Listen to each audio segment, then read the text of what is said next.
This is a story of a young girl who had quite a lot of questions. This testimony may be long, but the end is worth it. So I encourage you to watch until the end and share as well with those around you. God bless you.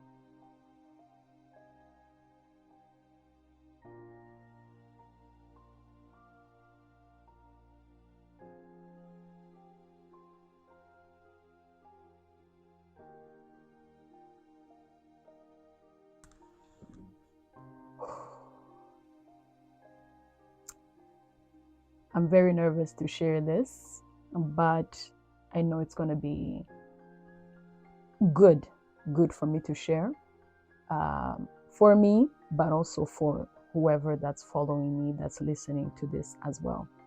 My name is Jennifer Mugisha. I live in Canada. On this journey, I'll be sharing with you something that I've had to deal with pretty much all my life for more than 30 years.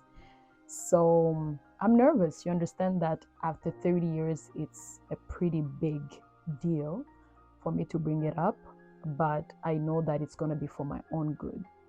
There's mixed emotions right now. A little bit about me. I am a gospel singer. I also love comedy. I love to be with my friends and family. I really cherish family, and in this journey I will be sharing with you why that is the case. I know it may sound like, well, it's obvious.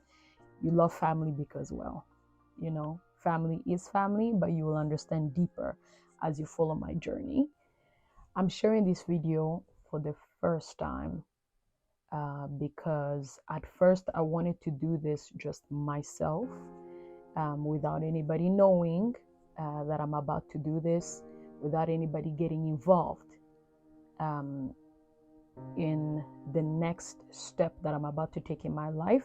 I just wanted to keep it hush, but I'm deciding to put it on video because I know it's gonna help someone. I know it sounds like the cliche YouTube video, but I'm telling you, my prayer is that it's going to help someone. And yeah, that's why I'm doing it on video, because I feel like we all go through different circumstances in life that sometimes we feel like we're alone, or we feel like nobody else can relate to us, and we don't really know how to bring it up. So yeah, that's why I'm putting on video.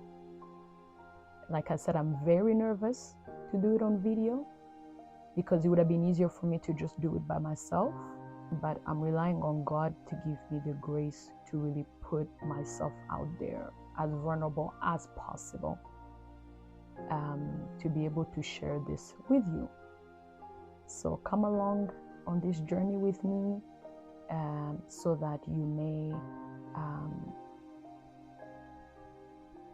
hopefully learn something, or even share your stories as well in the comments if you've dealt with the same thing or anything similar, or someone who has dealt with something similar.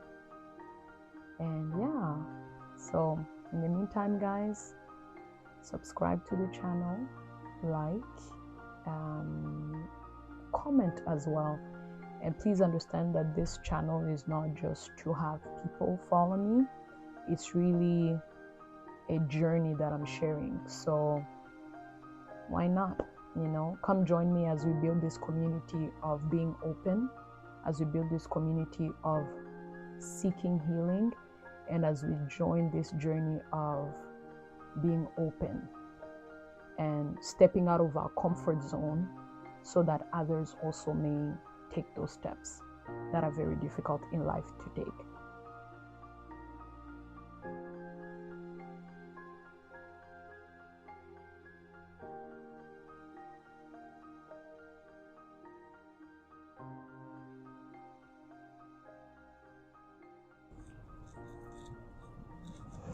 Hello guys, I hope you guys are doing okay. I'm going to be recording how I feel about the big decision I'm about to make in the next 7 days. I feel all right now. I'm also outside. I'm, enjoying the weather. I'm okay. It's also helping me to clear my thoughts. So yeah, looking forward to keeping you guys posted. Hang out with me as I prepare this and as I make this big decision of my life.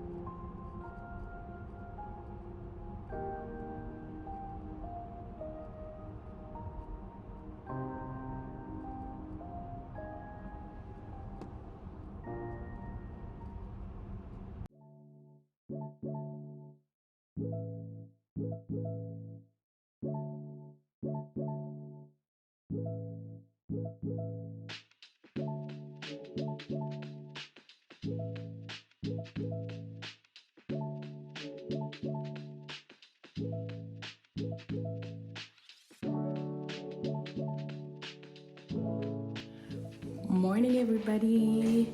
On my way to the airport. I just said goodbye to my mom, who is very crucial to this journey. You will understand why very soon. Anyways, guys, gotta run. The flight is at 7:20, so I gotta go. That's my sister who's about to drop me at the airport, and it's snowing, so yeah, guys. Oof, it's a quiet morning. Okay, let's go.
Arrived, and yeah, it's dark, guys, but yeah, I have a couple of minutes to go do my check-in. Hi guys, my flight was delayed. I am at the Montreal airport. My flight was supposed to be at 7 a.m. and it was delayed until 1 p.m. Yeah, so between 7 a.m. and 1 p.m. I'm basically gonna plan my week. I am also going to take some time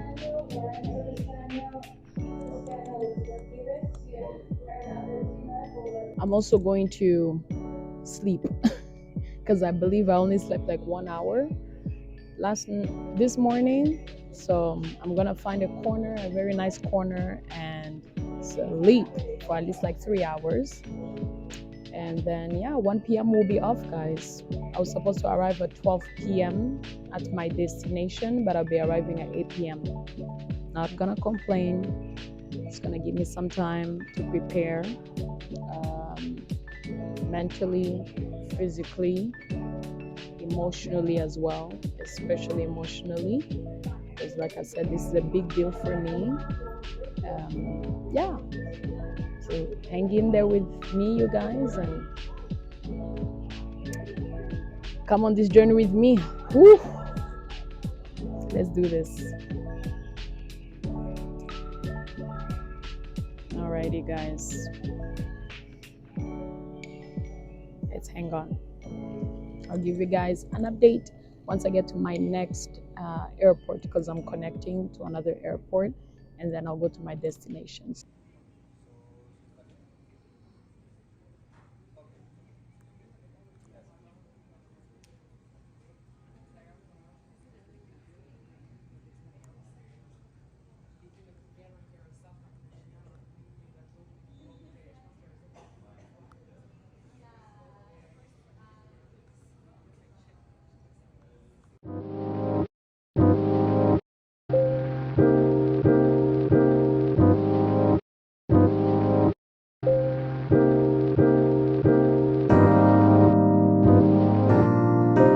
I just wanted to give you guys an update. I don't know if you can hear me. So we were supposed to land about 10 minutes ago, but apparently there is a huge, severe thunderstorm over the airport where we're supposed to land. So the pilot said that we have to keep going in a loop until that thunderstorm clears, and that's going to take about another 40 minutes extra. So 1 hour and 20 minutes or so where we're just going around the same loop. What that means is that we're just above the clouds, and we'll just keep doing this because the thunderstorm is under the clouds. So yeah, so there's that. So in the meantime, enjoy the view I'm about to show you that I've been staring at the past 1 hour or so, and I'm about to do another 40 minutes of that. So we'll see. You know, eventually we shall arrive. God is the one who's in control of the weather. He's also the one who knows the reason why none of the airplanes can get into that particular airport right now. So yeah, we just trust in him, and he knows what he's doing. Eventually we shall arrive though. So in the meantime, like I said, enjoy the view. Peace.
I've arrived at my destination.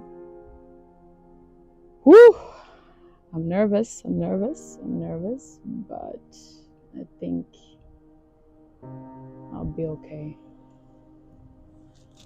Yeah, I'm already here, so I'm like, might as well do this. Yeah. Whew. I'm just out here waiting. I am excited but nervous at the same time, so let's see how this goes.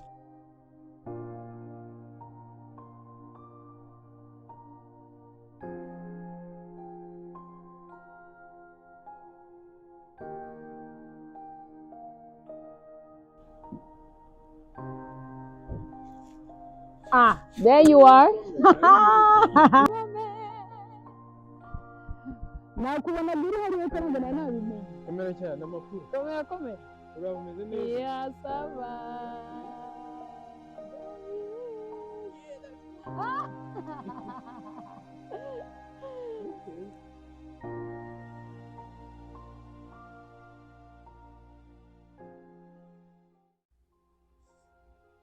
Hi guys. So it's the end of day 1. It's been a very long day, but a beautiful one at the end of it all. I've been up since 4 a.m. in the morning, and now it's 11 p.m., 11:30 around there. A flight that was supposed to take a couple of hours ended up taking longer because there's been delays, as you guys saw. And at first I was like, oh, this is so frustrating because I would have slept in if I knew they were gonna delay. But anyways, all things work together for the good of those who love God. One thing is I realized that God loves reconciliation, but the enemy does not like reconciliation. The way today went with the flights and changes and delays and thunderstorms, I would have been here since 12 p.m., but I got here at 8 p.m. because there was also some situations, but that's fine. Anyways, I'm so excited. Day 1 happened. I'm so excited. I'm happy to have met the family officially. We had dinner. We ate some good food. We talked. It was amazing. And tomorrow is going to be even better. Tomorrow is going to be beautiful.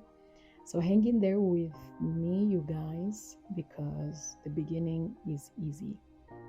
But in a couple of days, it's going to get more difficult because we're going to get into conversations that will be a little bit uncomfortable, but that will be necessary for the journey. So you don't want to miss that conversation. You don't want to miss that moment. So hang in there with me. In the meantime, good night. I gotta go to sleep.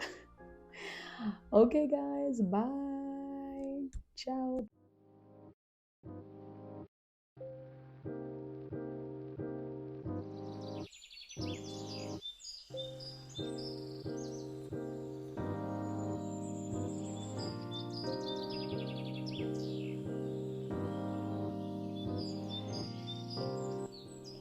Good morning guys, it's day 2.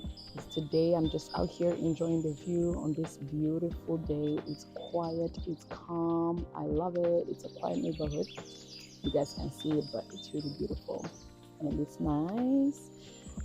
Today is Thanksgiving Day, which is a big deal, so it's a holiday here, and we have some other family members coming as well as friends, so that also means food, music, drinks, games. I'm looking forward to the whole thing. All right, stay tuned with me guys. I may not be able to film everything obviously because it's family, and I want to respect the privacy, people's privacy, but I'll take some snapshots here and there if the food won't take me away from the camera, to be honest. But yeah, stay tuned guys.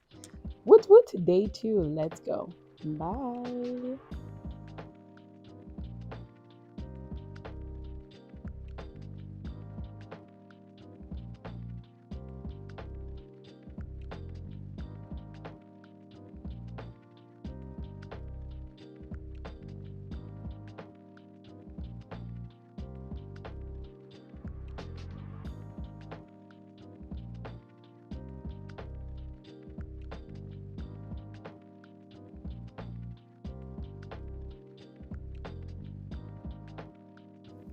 This was such a beautiful moment, having time with family, eating some good food.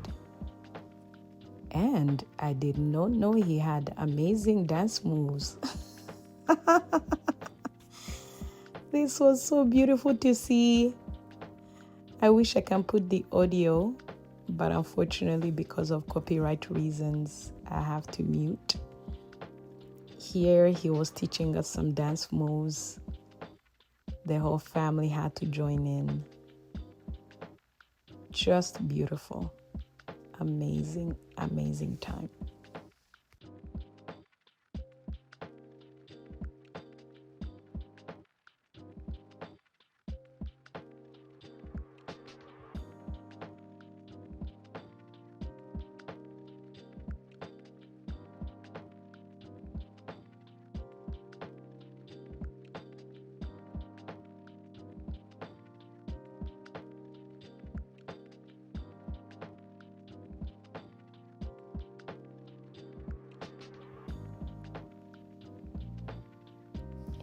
Here I was dancing with my younger sister. Her name is Julie. Yes, she got moves. Beautiful, just amazing.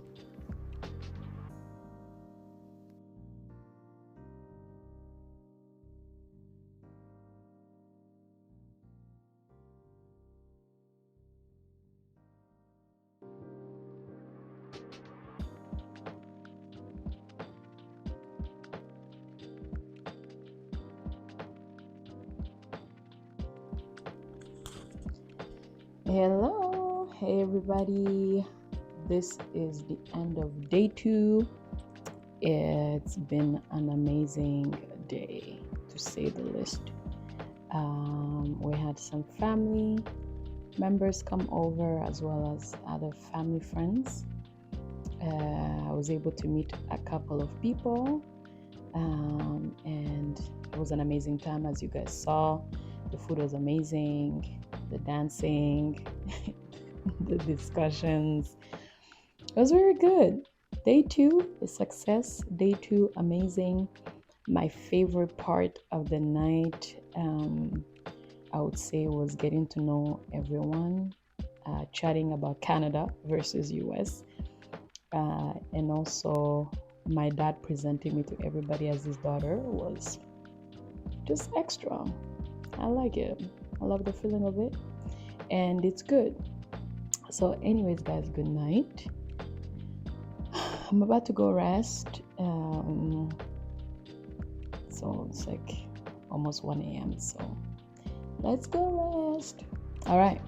Tomorrow we continue this journey. So far, I'm feeling amazing. I'm feeling good.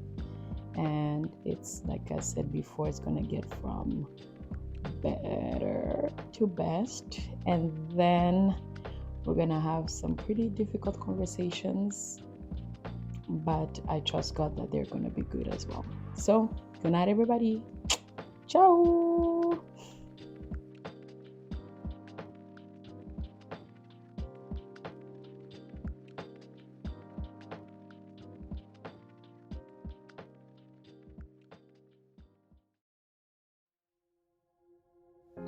A few months ago, gospel artist Kirk Franklin posted his video about meeting his father for the first time.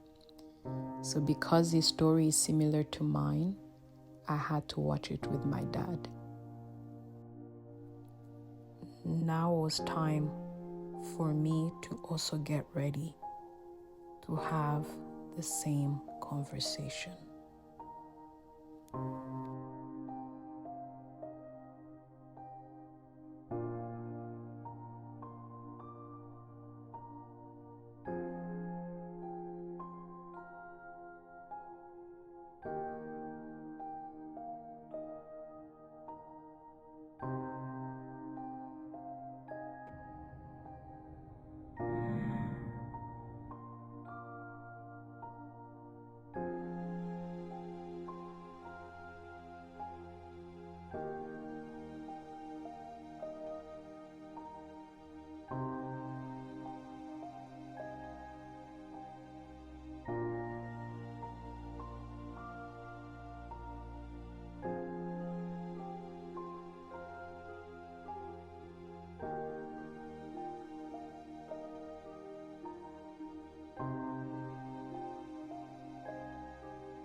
Good morning, guys. Good morning.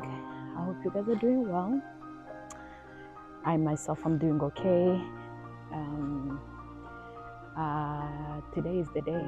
Today is the day I have the most difficult conversations of my life. I never thought, to be honest, that this day would come, but it's here. So there we are. I've written some questions down. I had to step out so that I can take some fresh air, but so that I can also write down some questions. Other questions I believe will come as time goes. So I hope this story inspires you. I hope it helps you. And I hope it helps those around you as well. And yeah, so let's have this conversation. The time is now or never.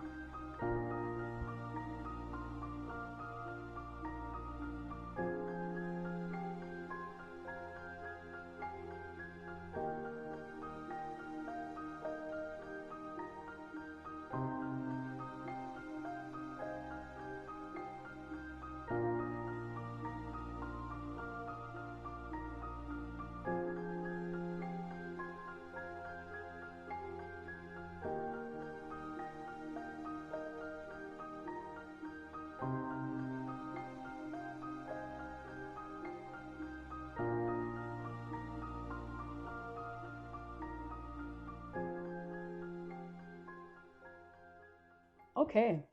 Hi, everybody. I hope you guys are doing great. My name is Jennifer Mugisha. Today, I have a special guest, so I'm going to let him introduce himself in a few words. He's probably looking at me like, what do you mean? What am I supposed to say? But yeah, say something. Well, everybody, my name is Focus Fashaho. I actually gave her name, Jennifer Mugisha, because I am her dad. So that's pretty much all I can say about what I can talk about now. Unless you have questions for me, then leave them in the comments. That's right. So, yeah, today is a special day. But before we get into some questions or conversations that are going to be, I would say maybe emotional sometimes or a little bit difficult, but we're still going to do them because that's what we want to do.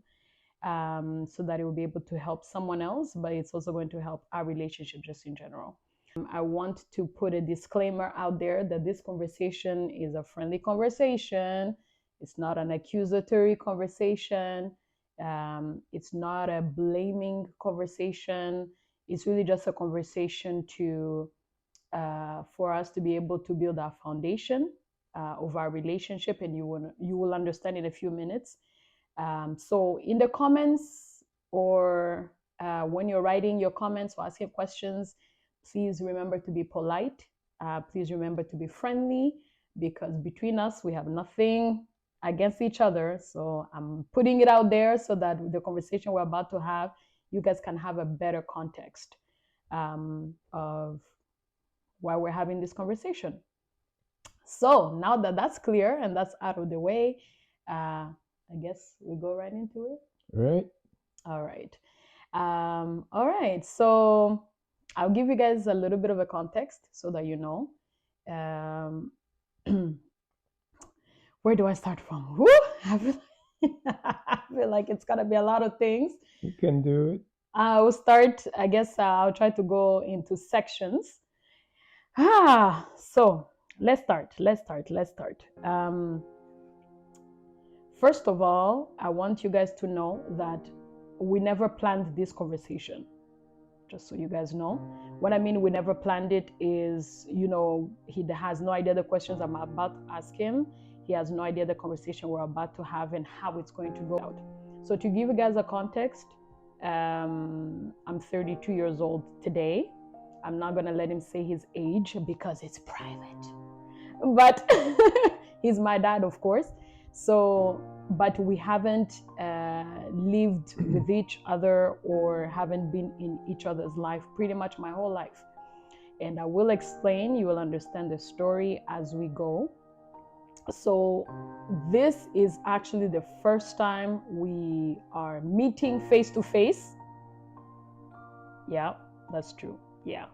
So I traveled all the way from Canada to come and meet him where he lives. I'm going to keep the country private because, again, it's his private life.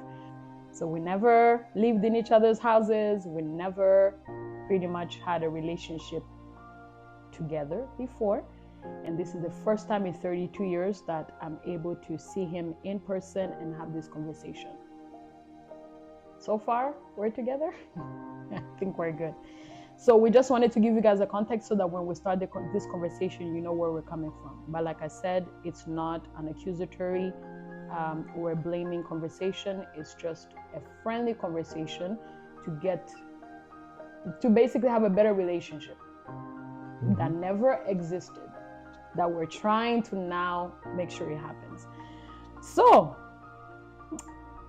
I guess I'll get right into it. And the first thing I wanted to say is, as you're talking to me,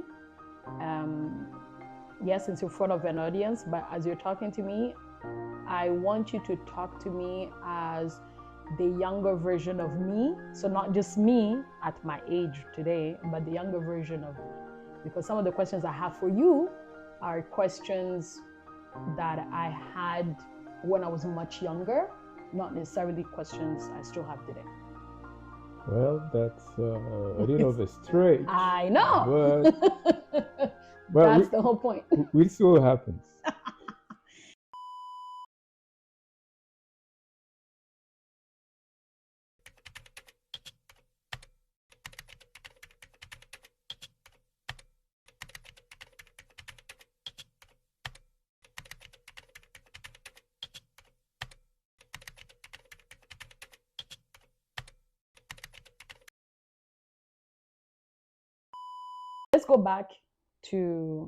Let's go back to the day, I guess, I was born. Another disclaimer I want to put out: my mom did a really good job to say really good things about you pretty much my whole life. So, which is a big deal because a lot of parents don't do that. A lot of mothers don't do that at all, or even fathers if their partner was not there. Anyway, enough of me talking. Let's get right into it. So yeah, let's get back to the day I'm born. Were you around when I was born? Not in the hospital. Not in the hospital? But, apparently I was born at home, actually. But definitely I was in the same city, okay, the same place I used to live. But before I start, actually, I'd like to not to correct you because you don't know, but I had seen you before. I have seen you before. This is not the first time I'm seeing you.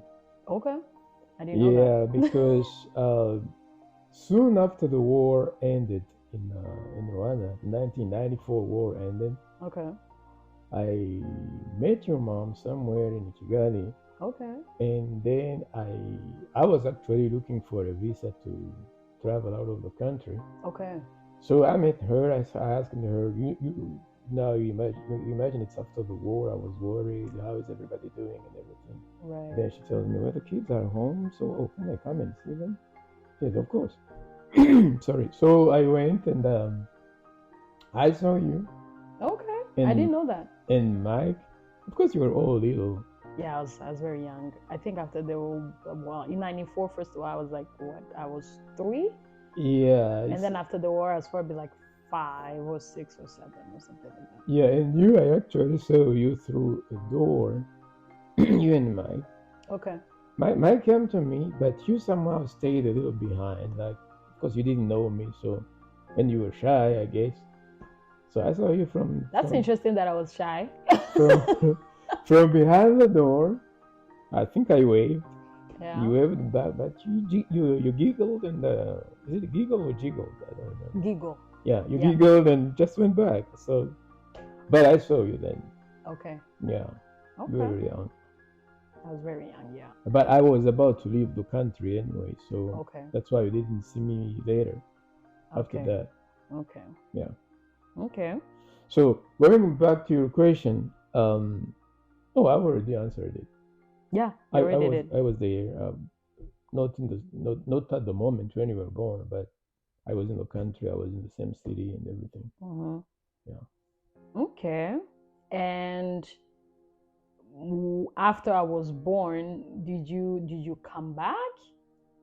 Or like around that time, did you come back to the house to see me, or was it, checking sometimes here and there? It's been quite a while though. It has been 32 years, so don't judge people. so some of the details are sketchy. Okay. Yeah, but I'm sure I stopped by. Okay. I'm sure I came to see you and Mike. Okay. Not as often as I would have loved, or for some reason I don't know how to explain it. Yeah. I was busy doing other things. Living your life, basically. Yeah.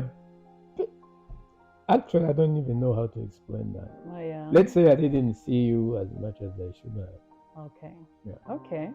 Do you feel like in that season, because I don't know if I should say this, but I know at that time too you're a musician back home.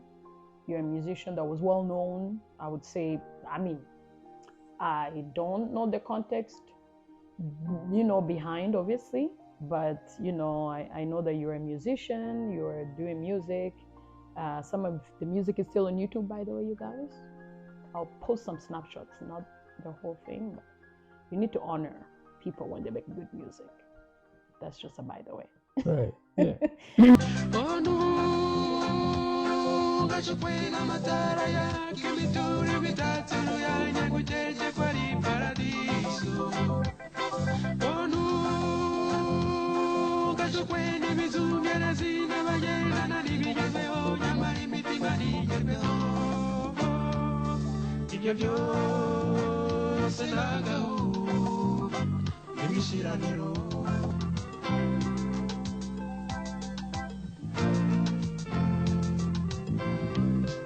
But that's just to say that you were also, quote unquote, a successful musician. So because of that, do you feel like you just had, like you wanted to mostly focus on your career and just your life? Is that what it was? Or you still don't remember? Yeah, because it was around the same time, right? Yeah, it's around the same time, and mostly though was I was more like because I was also working a full-time job. I was a teacher. Oh, okay. What were you teaching? I taught English actually. English. Okay, that's nice. Yeah, I majored in English. Oh. And your mom actually also happened to have majored in English, and that's how we met actually. Oh, okay. Because we were both teaching English in different schools.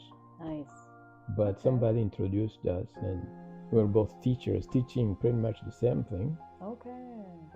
So we were helping each other with the lessons, the copies, correcting copies, because during the exam time, we would have 900 copies. So we would help each other to correct the copies, and then let the other do the grading. Okay. She would do my copies, but let me do the grading. So I had a full-time job, and I was also trying to do music at the same time. And I was also involved with some other woman somewhere. Okay. That's probably what made it a little complicated. Okay. I think at that time too, you were much younger too, and you were trying to also figure your life out, and what you want to do, and whether you want to settle down, who you want to settle down with. So it makes sense. That's actually true. Like you hit the head of the nail or whatever. At that time, I was 20 something. I don't remember, but definitely much younger than you are now. Okay. And there was only one thing I knew. I didn't want to be in Rwanda. Okay. I want to be out. Like I graduated in '87, but since I graduated, when I went back to Rwanda, I was so disappointed by so many things. Mm-hmm. The only thing on my mind really was to just quit the place and go somewhere else. Go somewhere else, okay.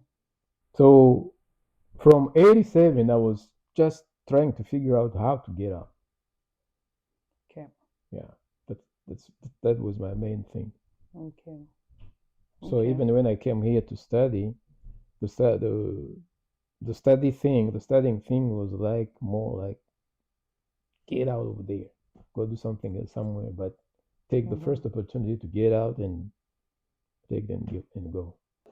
Okay. And when you were thinking of leaving the country, were you thinking of leaving the country already with a family, or leave the country and then just go on with your life and whatever that's gonna happen is gonna happen?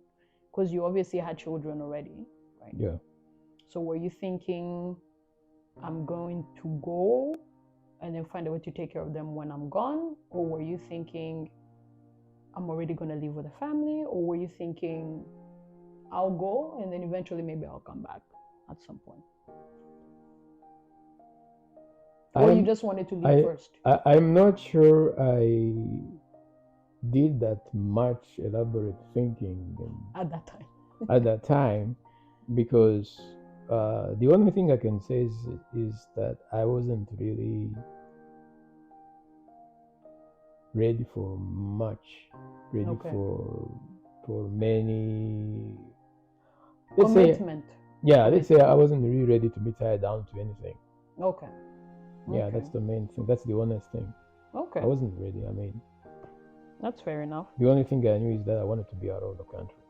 Okay. That much I knew. That's fair. That's fair. So we're going to progress a bit. So you obviously eventually you travel and you leave the country, right? You leave Rwanda, and then we stay behind in Rwanda. Me, my brother, and my mom, and then you traveled out. Mm. So because I was super young, I was like 7 years old, I basically never met you anyway. And because I never met you, for me, you never existed. Mm. Because, I mean... Yeah, that makes sense. Exactly. Yeah. So because you never existed, I obviously grew up with a lot of questions. And who else was the perfect person to ask except my wonderful mother? Sometimes, yes, she may bring up some things, and I'm like, ooh, he's like that. Okay. He's not an easy man, is he? And I'm not sure, obviously she would say it just out of frustration. I mean, it happens, right? You may have a moment and you're like, why are you like your dad? I don't know how he's like, so I don't know. Yeah. But 90% of the time, I really want to give her a shout out, because her being a God-fearing woman, first of all, I believe God did a lot of work with her to heal her heart, for her to be able to give a different portrait of who you are to us. Mm-hmm. Which are, like I said, a lot of mothers or fathers who are in that predicament do not do, or I haven't seen them do. Anyway, so let's fast forward. I kept asking her, because obviously I'm also growing up, so I'm asking questions. Why is it just you? Where is my dad? I don't understand. Where is he? And then she will always show me on the TV, right? That's your dad. That's Fashel Focus is your dad. And I'm like, So that's the image I had of you, was, okay, he's a famous singer in Rwanda, and I don't know where he lives and I don't know what he does. So that's pretty much how I lived my life most of the time. But when we moved out of the country too, so when we moved out of Rwanda, we went to another country in Africa. At that point, I started to go to high school. So at that point, I'm like between 13 and 18. And now you really, as a teenager, you start to ask yourself real questions. Why did my dad leave? Am I not good enough for him to stay? Why, whatever happened between our parents, okay, fine, but why would he leave me behind? Like all those questions. So my mom kept encouraging us to find a way to stay in communication, even if it's through email, and I believe she did write to you a couple of times, to be like, hey, stay in touch with your kids. You don't have to talk to them every day, but at least an email, a birthday thing. But I know that there was a little bit of resistance at that time, and I guess one of my questions to you is to find out, like, what made you at that time be a bit like resistant? Was it I've moved on, I'm living my life in another country, or was it like, because you're already dealing with commitment, like you said, was it just commitment issues? I just don't want to handle other kids as a responsibility. Well, it's a complex. It was a complex situation. Okay. And of course, me and your mom, we didn't agree on everything, on a lot of things actually. Okay. We did not agree. Mm-hmm. So I had made a proposal to her,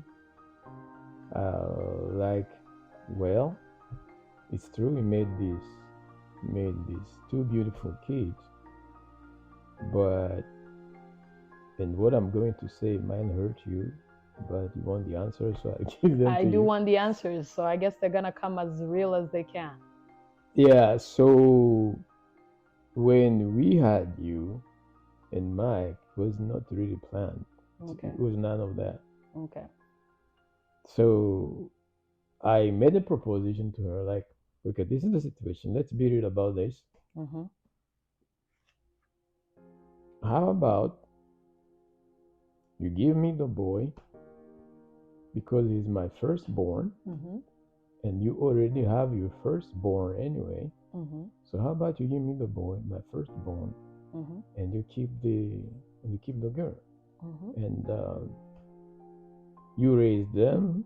You raised her and her sister, and I raised my boy. Mm-hmm. And she was, no, I don't want to separate. Yeah, I don't want to separate my kids. Mm-hmm. Which made sense. To me, it makes sense now. Yeah. But back then, it didn't. Okay. It was like, well, if that's how you see things, that means you're ready to assume whatever or deal with whatever. Okay. But to me, at this point, that's all I can do. Okay. If she had agreed, that would have changed my life like a million times. Really? Like I wouldn't even be here. Really? Absolutely. Why would you say that? No, because I wouldn't have dared to come here, leaving him there. Okay. Yeah, because when I came, I was on a scholarship. It's not like I was this big businessman and whatever, and I was the only person they would take. So, so I wouldn't have if she had said yes. Okay. If she would have given you my big brother, your Mike. big brother, yes, that would have changed my life a million times. Totally different. Like changed it in a good way or in a bad way, depending on where you were at in life at that time. Because you were on a scholarship, so I'm assuming you're a student. I mean, I would have given up the scholarship altogether. Oh. If I had Mike, probably. Oh. Yeah. Okay. So, going back to the things we didn't agree on. So to me, it was like, okay, this was my proposal. Mm-hmm. You reject it. Mm-hmm. Then that means to me, you're ready to deal with whatever else happens. With the responsibility of taking care of these children. Yeah. The other thing is that, like I said, Mike was my firstborn. Mm-hmm. And if you know anything about Rwanda, when the firstborn is a boy, it's like the happiest thing that can happen to you. That I didn't get to have it. Mm-hmm. I didn't get to enjoy it. Okay. So that made me a little resentful, maybe even a lot resentful. Okay. You know what I'm saying? Mm-hmm. So I'm not saying she did anything wrong. Yeah. Now I know she made total sense. She did. Yeah. My mama is smart. It made total sense, but I wasn't that mature. I couldn't grasp it. Understand it, yeah. Yeah, to me it was like a mechanical thing. Hey, I pick one, you pick another one, and that's the end of it. Yeah. Okay. Woo! Well, That's heavy, huh? that's very heavy. Yeah. Like it's heavy on all sides, both sides, because I understand you as well. Because obviously this is your firstborn son that you won't get to see for a Right. very long time. Yeah. But for her too, it's like it's also her firstborn son. Yes, it's her second child, but it's also her firstborn son on her end. And she doesn't want to separate her children because she's a mother. No mother wants to lose Right. their child. Right. So it's difficult. And I hear you too, because you wanted to go for your scholarship, because you're also not going to give that up, because you also wanted to leave the country. Right. Right? Right. Woo! Okay, I was not expecting that. But okay, makes total sense though. Makes total sense. Now, talking about having that conversation, that agreement, I always wanted to know, I don't know if it's an email that I had sent you something like, hello, how are you doing, or whatever, when I was much younger. I was probably 13 or 14. And then you responded to me, you're not my daughter, da, da, da. Like you went full out. I did that? Yeah. Sorry if I did. I don't remember. But that's why we're having this conversation. Yeah. Because today as an adult, it's easy for me to digest it. But Yeah. at that age, at that time, it was very hard for me to take in. Because I was innocently sending emails because my mom was giving me advice like, hey, find a way to at least hello, Yeah. say hi to your dad once every 6 months, not that bad. But there is a day I sent you an email, and I believe the response back was, you're not my daughter, no, Mike is my son, but you're not my daughter. And that, Are you sure it was me? I'm very serious. Okay. Because that remained with me pretty much my whole life. So my question was always, why does he say Mike is his son, but I'm not his daughter? But like, first off, maybe it's the resentment you were talking about. Maybe that's what it is. But first off, I really want to apologize for that. That's something I shouldn't have done.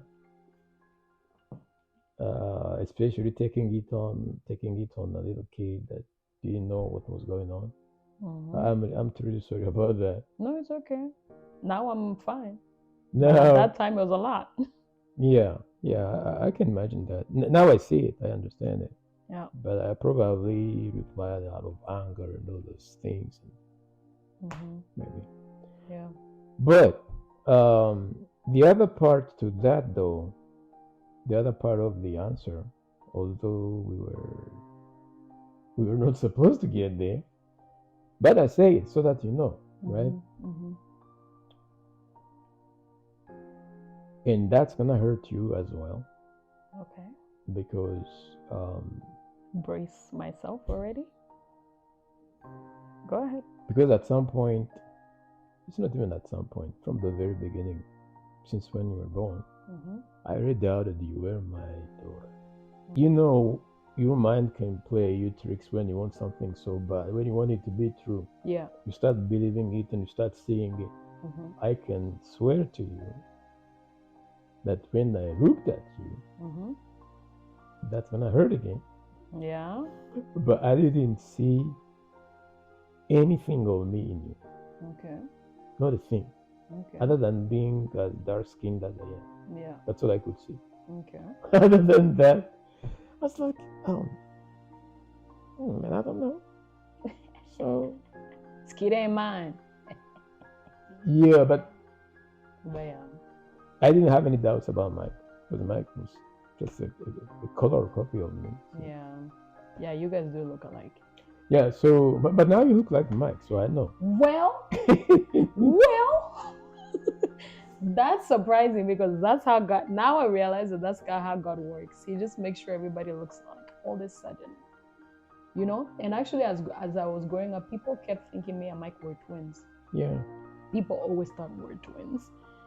And so for me, it's like I always kept hearing people saying, "You guys look alike. Are you guys twins?" And the mic.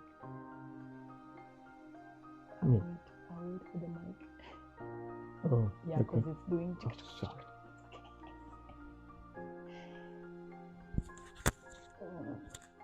Yeah, I remember people saying that me and Mike look alike, that we're like twins growing up. And I believe we're like 11 months apart. So that's why when I was growing up, I was like, this is puzzling though. He says I'm not his daughter, but apparently I look like Mike. So Yeah, how does it make sense? Like, so I always kept asking myself, like, what would you say yes to him and say no to me? Like, it doesn't confusing. add up. I'm like, so I grew up my whole life thinking, yeah, your dad doesn't want you. He doesn't want anything to do with you. He doesn't want to talk to you. You send him an email, he responds like, you're not my daughter. You're not my daughter. And I'm like, oh, I really am sorry. I don't have a context of what's going on. Yeah. Yeah, so Yeah, I can anyway, imagine. that was pretty hurtful. I'm not gonna lie, that was very difficult. I think that's one of the days from then on I told my mom, I'm like, I'm not gonna call this man anymore. Like, I'm not going to talk to him because it's a lot. Yeah. Like, I don't want to feel like I don't want to feel like I'm forcing myself on someone Right. who doesn't want it. And it just becomes difficult. It's like you are young and you don't have answers, and you know you will never have answers. But people around you in high school and everybody, you know, they come with their parents and they have answers, and you're like, how is it that I don't have answers? So yeah, I told my mom from then on, I'm like, I'm not gonna email this man. I know you want this relationship to happen, but I don't want it. So me now, I became resentful. I became bitter. I became angry. Anything to do with dads, anything to do with fathers. Father's Day comes around, I'm like, don't you test me, people. Right. Yeah. So anyway, yeah, so I always found that weird. It's like, Mike, yes, me, no. That always became like a lifetime question. Yeah. Like, why? Understandably. It's easy to say, like, you know, dads are overrated, but I'm telling you, they make a difference. Like, when you're older, you're like, yeah. I don't know. The other thing is I didn't really have any references or anything to go back to or to. Were your parents together when you were growing up? They were together, but my dad died when I was 9, and I didn't even understand what dying was. Okay. So I was pretty much raised by my mom, my old mom, because I was the last born. So both of them were old. Makes sense. So pretty much my older siblings took care of me, and my mom, of course. I mean, they loved me, so it's not like I wasn't loved or anything. But the whole dad thing, I swear to God, I didn't know anything about it. And that's important that you point that out. And I think for those that are following us, it's important for them to know that too. Because in psychology, it is said that you do what you see.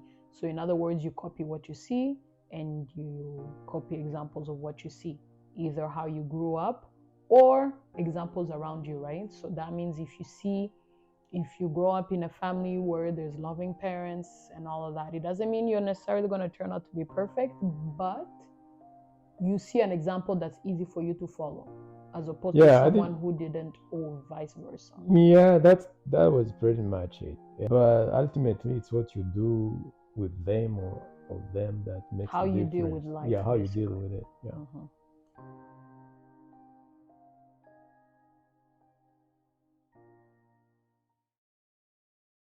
We wanted to share with you guys how we got here, because obviously, as you heard from the story, we never met before.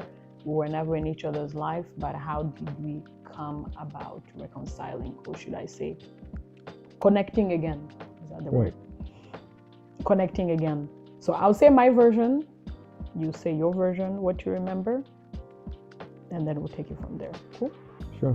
Yeah. In 2016 or 17, around there, I remember going to church one day, and they were talking about forgiveness and stuff, and forgiving people and all that. I was like, okay. And I was like, yeah, I know I forgave you, but I'm like, but I don't want to talk to you like that.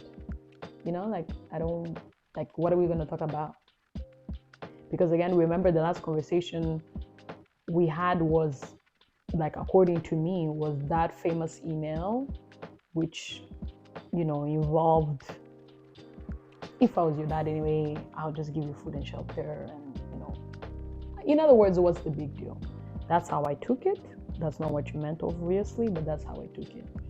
So for me, I was like, yeah, I forgave you, but I don't really want to have a relationship with you. Like, there's kind of like sort of no point, because what are we going to talk about? So eventually, I think I was like, okay, Jen, you're going to have to put in more effort than that. Like, you're actually going to find a way to, maybe you guys won't be besties because you haven't been there in each other's lives basically all your lives, but it's good to at least build that relationship and find a way to reconcile. So I don't know if I asked for your number through like one other email or something, or I don't know if my mom gave me your number. Like, I don't remember what happened for that to happen. And then we started to chat here and there, but it was like once every 3 months, every 6 months, you know, like it's Easter, it's Thanksgiving, it's this and that, which for me, I was okay with that because I was already like, nah, space, I can't. So for me, that was good enough. And that was like as much as we could do then. And I was okay with it. But I was like, I feel like there's more, because I was starting to realize that out of that resentment that I had for you, the unforgiveness I had for you, there was a side of me that became a little bit cold, okay? That became a little bit cold, especially towards, like I said, fathers, men in general. This was a couple of years ago. And because there was a side of me that became cold, anything to do with dads and fathers, I just don't tell me about it. Just don't you dare. But I was also fighting within myself to get over that challenge and to get over that insecurity so that I can mend my relationship with you one or another. So I was like, okay, Jen, we're going to do a plan. So you're going to try as much as you can. Like, can you do at least once every 2 months? Okay, let's cut down from 3 months to 2 months, from 2 months to a month. And then eventually we'll see how this is going to go.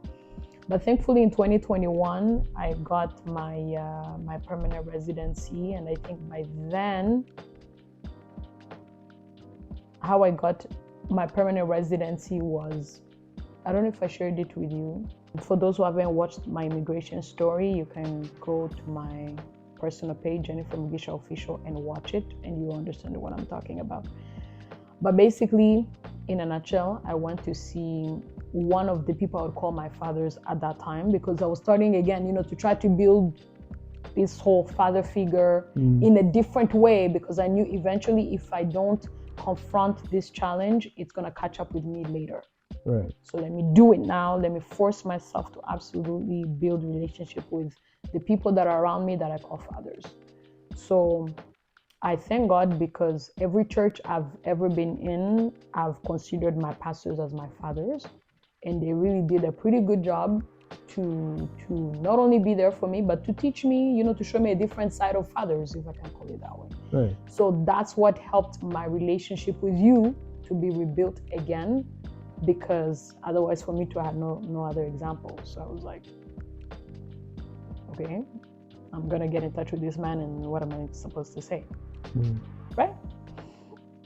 So so in 2021, I went to see someone I consider a father figure at my church. His name is Pastor Malou. Pastor Malou, hello, if you're watching this. But yeah, I went to see him. I was telling him about some issues I was having with immigration, and then he said this to me. He said, go fix your relationship with your father, and you should get your papers in a few weeks. I was like, how is this? What does my papers have to do with anything? Was that a prophecy or it was just a honestly, suggestion? I don't know if it was a prophecy or if he realized that maybe my problem was coming from there, in the sense of like, if you don't forgive this person, your life will continue to like go in circles. That's kind of how he saw it, right? Yeah. Which is, one day I remember calling you, you probably remember this. I called you and I said, hey, maybe on Thanksgiving we should all get together on Zoom. You bring your family, I bring my family, we'll all meet on Zoom. I think you remember that in 2021, the first time, right? Yeah. So it was after that. Oh, okay. So then, that's when we all met on Zoom. I met, your family. Today you have a family, so you have a wife and, children who are my younger siblings. And then I also came on Zoom with my mom, my sister, and my brother. And then after that, I actually got my papers 3 weeks later. Right. So I guess Pastor Malu was right. Yeah, you got it right. Because during that time in that meeting, you said, thank you, Jennifer, for bringing us all together, for allowing us to have this meeting. And that really touched me, actually. And I got my papers. So since 2021, up until today, 2023, I applied for my US visa, because now I was like, okay, now I need to be more intentional to come and see you, just visit, and then, I guess we'll build a relationship over time and we'll see what it's going to give. I mean, we have nothing against each other, so why not? Right. So guys, that's why we're here. That's how we got here in 2023. After all that, that's how we got reconciled. So I guess it's also to just encourage people to. The other thing I would add to what you just said is that what has made it more possible is, I think, that your mom's attitude toward me changed a little. Okay. Like she was less angry at me, Yeah. less frustrated by me. But to this day, she doesn't get me. She doesn't get my character. But she has softened a little. Yeah. So that kind of helped. You know what I'm saying? I think that kind of helped too. Yeah, for us to be here. That's true. That's because there is something that needs to be said. Usually, when these kind of issues happen, it's usually not against the kid. The kid have nothing to do with it. It's usually the adults, the parents, that are having a problem and maybe not handling it well. And then it gets on the kid, but it's really between them.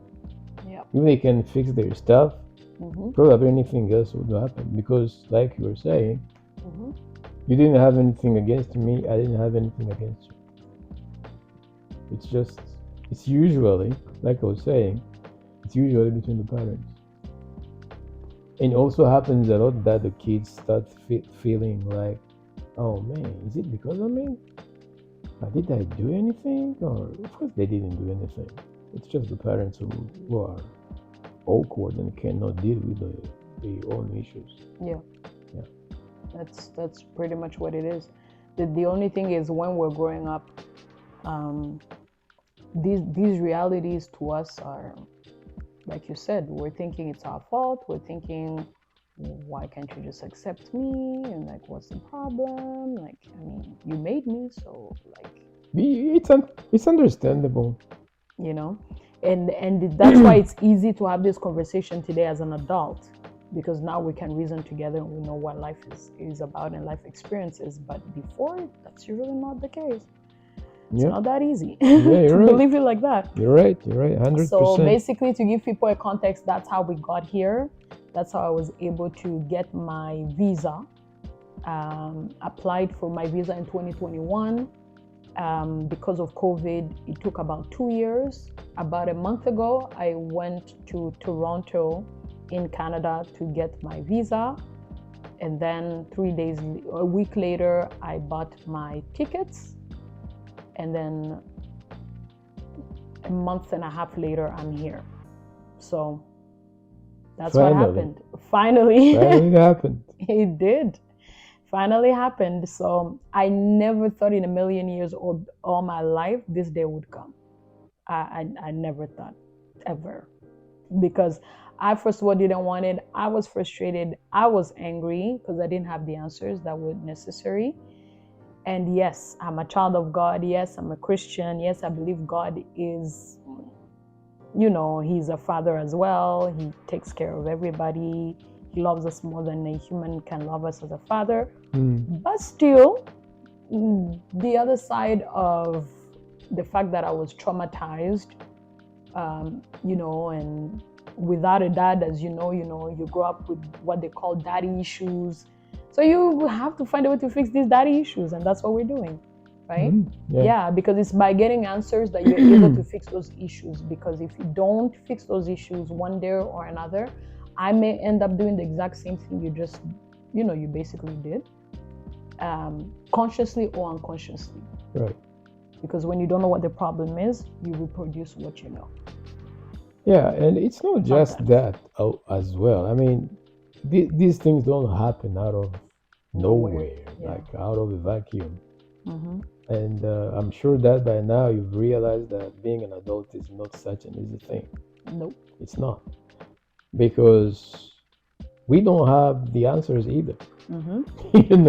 Yeah. I mean, some answers we do have them, but there's stuff we don't understand. Like the stuff we see around us, like all the wars that happen. Yeah. All the good we want to do that never happens.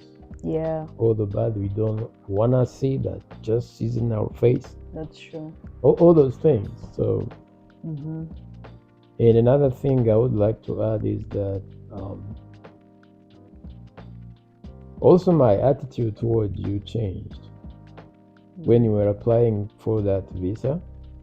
Like, I think you sent me an email asking me about, okay, so who are my siblings? When were they born? Or that kind of thing. So I said, okay, I'll send it to her. It's not a big deal, so I'll do that. If you had asked me that, like, again, that's gonna hurt you, but I'll be honest about it. Let's be honest. If you had asked me 5 years before that, it probably wouldn't have happened. Probably wouldn't. Yeah, I hear you. We did a lot of prayers for you to be here. I'm not gonna lie. Yeah, but the good thing, the good thing though is, now, as things are, it's not just for the camera. It's not an act I'm putting on. I think we are okay. We don't have any problem. Yeah. Between you and me. Yeah. We're fine. It's not too late. It's a little late, but it's not too late. You can catch up on lost time. Yeah. It won't be the same. You're 30 something. I'm 59, almost going to 60. So. Yeah. But still, there's. Yes. Yeah, we still have a chance to smooth out a few things. That's right. It's never too late, guys. That's why this story and the testimony is to help you guys as well, because I'm sure there's a lot of you that either have lived through this or have seen this kind of situation, and you don't know, or you say it's impossible, I can't forgive, it's not possible. Trust me, it was as difficult as you can imagine on mine as well. But this is basically to share with you guys that it's possible.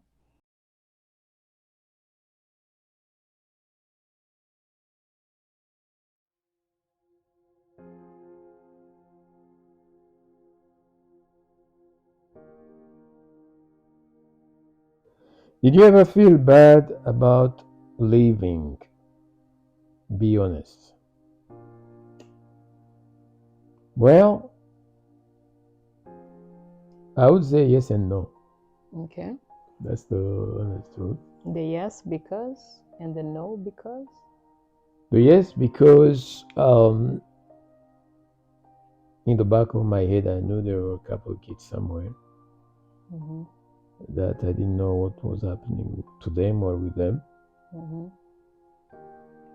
Yeah, including my firstborn son. And that annoyed me a little, but I also had to protect myself because, I mean, at least emotionally, I had to protect myself and kind of block out that. You know what I'm saying? Like close up that part of your life, lock it out so you don't have to think about it. Is that what you mean? You know, like stop thinking about it so that I don't get too hurt, and like I had to have a defensive shield. Yeah. An emotional defensive shield. Okay. So you don't have to think about it. Yeah, because I was going through things too. Okay. So I don't know if I answered the yes or the no. I think you answered yes. the yes.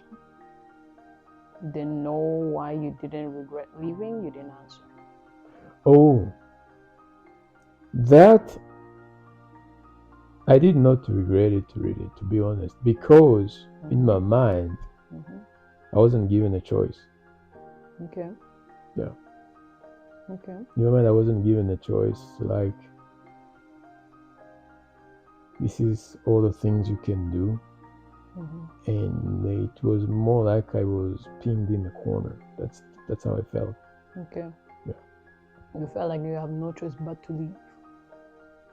Pretty much. Okay. And also to leave, also it's a matter of speaking. Because I mean, I was in a relationship with your mom, but it's not like we lived together or anything like that.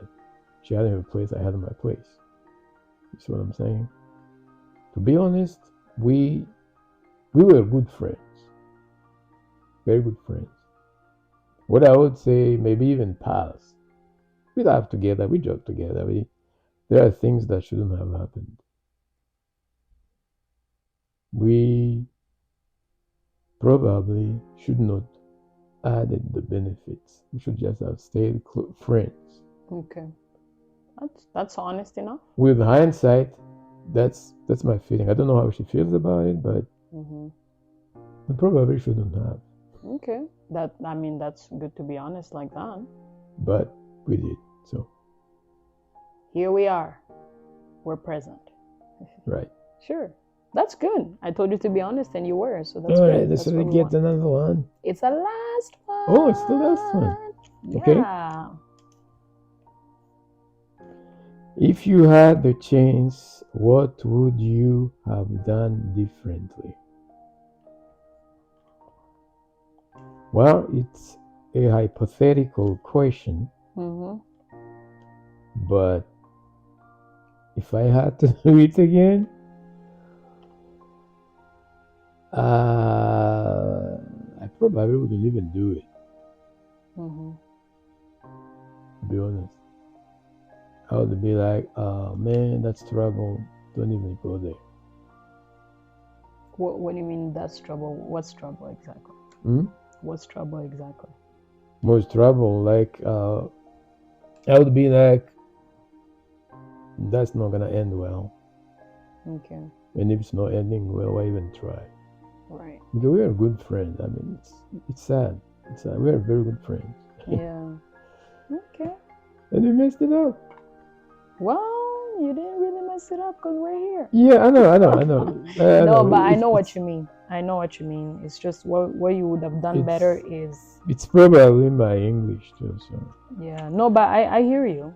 I hear you. It's in the sense of like, unless we're committed to someone and we're sure that that's where we want to go, it's better to stay friends, right? That's, ideally. It's the safest, I guess, that we can be. And it's also going to save on the children as well that come through, because when we come, we have no context. We have no idea what's going on. We have no idea why we're there. And then we have so many questions that no parent sometimes wants to answer because the questions are very they are uncomfortable. But we have to ask them, right? This wasn't bad. Yep. No, it wasn't. The honesty part, though, I hope it's not gonna hurt you, though. Oh no. I think that's why I wanted to have this conversation. If the honesty part was like 10 years ago, would have hurt. This would have been like some alcohol in the wound. I'm sorry. I'm sorry that That's what it would have happened. been. I'm sorry that happened. It's okay. But about the dad thing, though, I'm not even sure. Even if things had gone well, you know, Mm-hmm. I'm probably a lousy dad. I'm not sure I'm a good dad, anyways. But you can ask the other kids. My other kids, yeah, what they think. I'm pretty sure you're not, no dad is perfect. That's just the truth. No dad is perfect. I believe the only perfect dad we have is God, who created us, and even him, depending on the perception we have of him, we may not see him as a good dad, but the reality and the truth remains that he is. So any earthly father, to be honest, like for example, when I came to have this conversation with you, I was not necessarily expecting us to have like this next level relationship after this and say that you're the greatest dad and father and all that, because every human being has flaws, right? So yeah, even if things would have worked out, we don't know what the story would have held, but we also wouldn't have been able to do a video like this too, where we encourage somebody else who may be in the same situation or about to make the same errors too, to avoid. Yeah. And I'm pretty sure I would have been very tough on you. Yeah, you seem like the tough kind. Because I'm a tough person. Oh Lord, here we go. Like, I don't think I would have been able to bear. Yeah. No, I mean, there are things I wouldn't have allowed you to do. Oh yeah, like what? Like now that what? we're on that topic, let's get to know each other. What kind of things would you not have allowed me to do? Oh, like I would have given you curfews. Serious curfews. Like at what time? Like 10 p.m. Or 10 p.m. is nothing. My mom used to give me like 6 p.m. Or 9 p.m. Well, 9 p.m. is nothing. Yeah, so and we would have disagreed on things, I'm pretty sure. Things like what? Like the way you dress. Why? Like the way I dress is nice? No. I mean, like 10 years ago. Oh. If you had wanted to put on those like a short dress or something. Too revealing mini skirts and whatever. Like, get on in there and put on some clothes. You would have done that? Yeah, I would have done that. Well, every dad does that, except some crazy dads. Yeah, some dads are weird. But... And I tell you what, the good thing is in the past. It is. And I think we are in a good place now. Would you still give me a curfew if I was like living here in this country? Would you give me a curfew? Or you'd be like, nah, she's old enough? No, now you're old enough. I mean, you trust my decisions? I would still say, watch yourself, kid. Don't do nothing crazy. That's right. That's a good advice, though. Yeah. But okay, good. Well, I think we had all the questions. You answered all the questions I had. I don't think there's any other question I have for you. Did Mike have the same questions, or did he ask questions of his own? I don't know if he would do a video like this. I think I'm one of like those kids that are very bold. I just go for the things I want to find out. Right. Like I don't like to stay in the dark. I don't like ignorance. And like we said, like psychology says that people that grow up without dads, hey, daddy issues and all that. I don't like to be labeled with that kind of label of having daddy issues and all of that. So I like to go to the bottom of things. I like to find and dig the information, right, so that I'm able to overcome some of the things that may be subconscious to me, because that's just how I've kind of lived my life, by getting the answers that I can. And I encourage other people too, if you're watching us and you probably have wanted to have that conversation with a loved one, a parent, a sibling, an uncle, an auntie, a friend, an employer, but you don't know how to go about it. Maybe you don't need to put it on video like me, but I would still encourage you to have that conversation. It may be uncomfortable and difficult, but it helps, right? It really does help, because you can't build a foundation. You can't build a new house on an old foundation. It just won't work. Right. Just gonna crumble. Exactly. So I hope this was able to help you guys. I hope it gives you guys context. And yeah, so I'm gonna do one more last thing. For me, it's important, and then it will be done.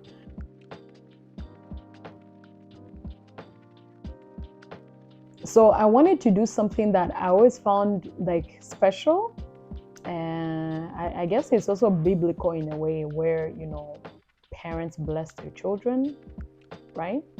Because the reality is that parents have a particular authority over their children. Because God gives children to parents so that they're able to watch over them. They're supposed to be like their authority before, you know, the authority is transferred to somebody else, either through marriage or just if the parent passes on, then, you know, Right. like there's no longer that authority over that person. Before you do that, I also wanted to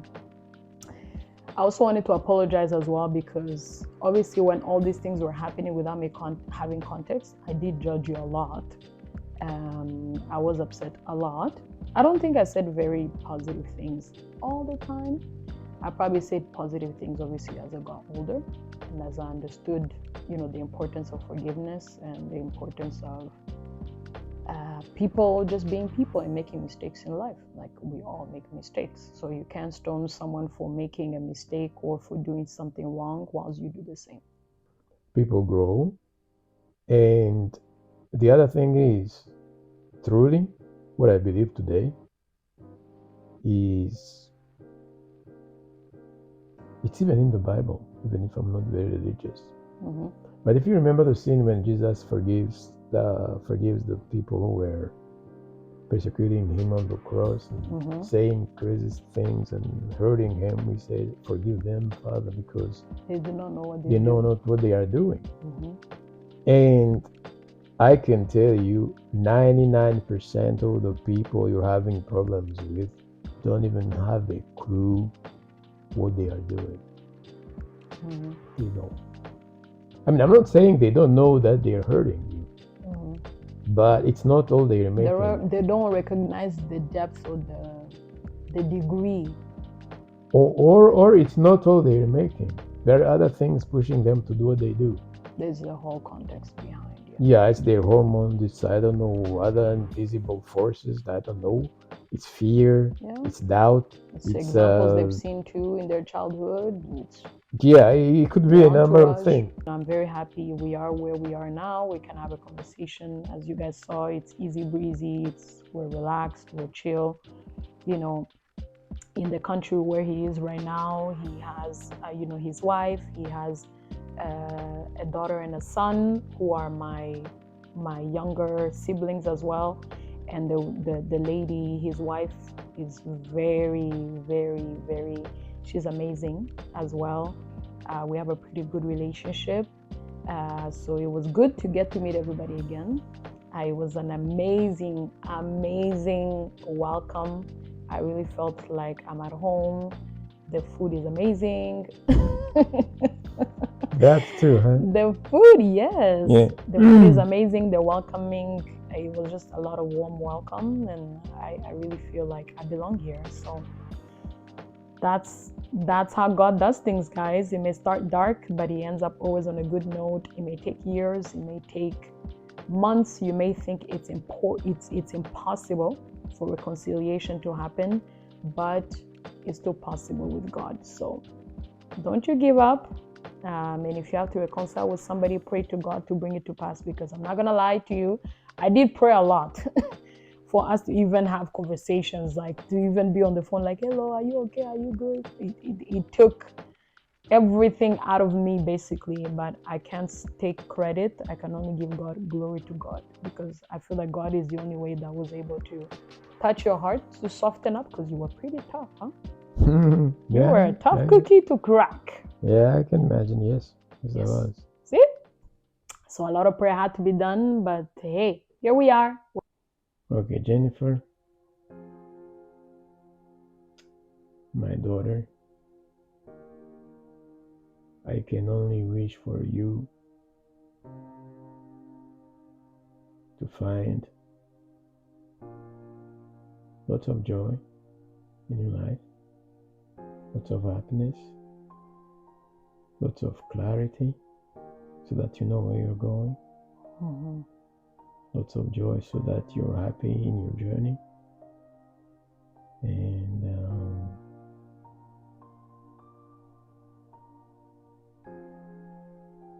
lots of abundance in your life, so that you don't have to struggle through anything. You get to do what you want to do, follow your muse, enjoy what you enjoy, and be happy.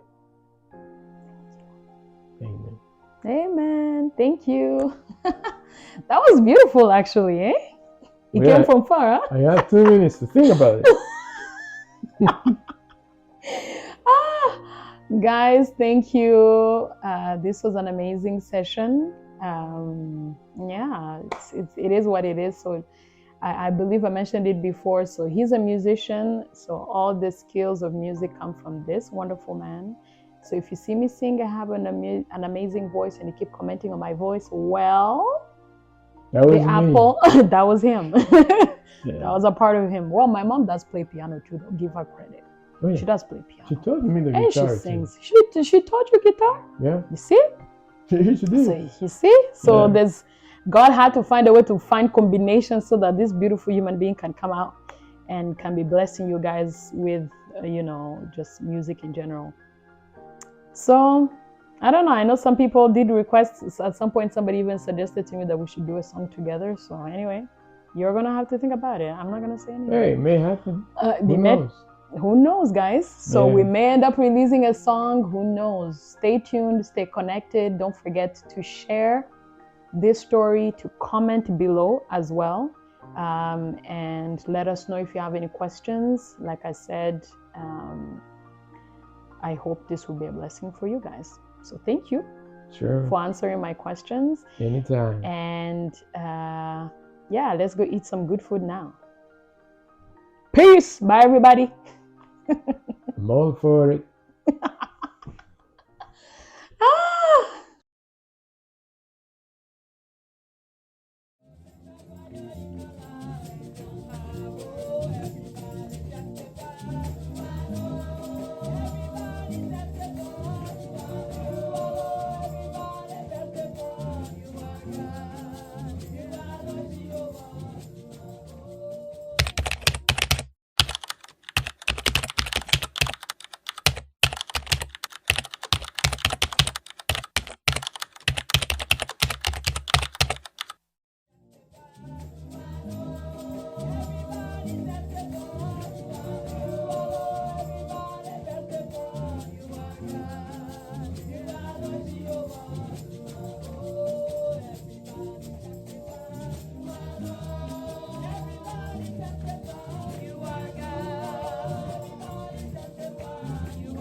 Somebody put your hands together for Jesus.